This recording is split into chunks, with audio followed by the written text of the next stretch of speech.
Hi everybody, Josh May from Riccar Vacuums here. We're going to talk today about your R25 vacuum cleaner, the R25S, and what to do when you think maybe the belt is broken or the brush is not spinning.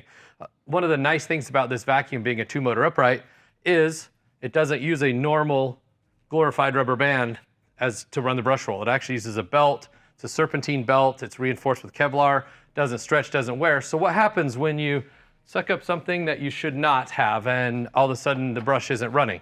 We're going to go ahead and demonstrate what to do and how to reset that brush motor when you jam it up.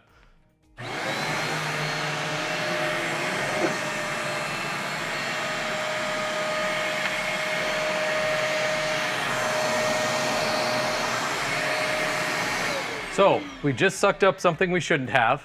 In a normal vacuum cleaner, you might have broken the belt. In this vacuum cleaner's case, we're going to go ahead and show you that when I turn it back on, the brush won't spin.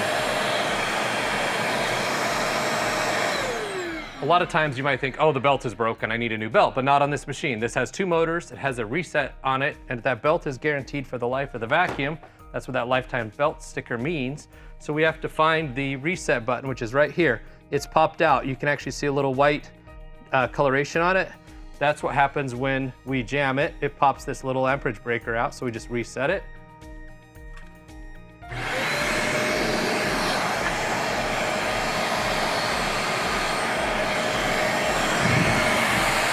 Now we know we can use our vacuum again, and the belt is just fine, and the brush roll is just fine. We just have to hit that reset button. So hopefully that solves your problems, and happy vacuuming.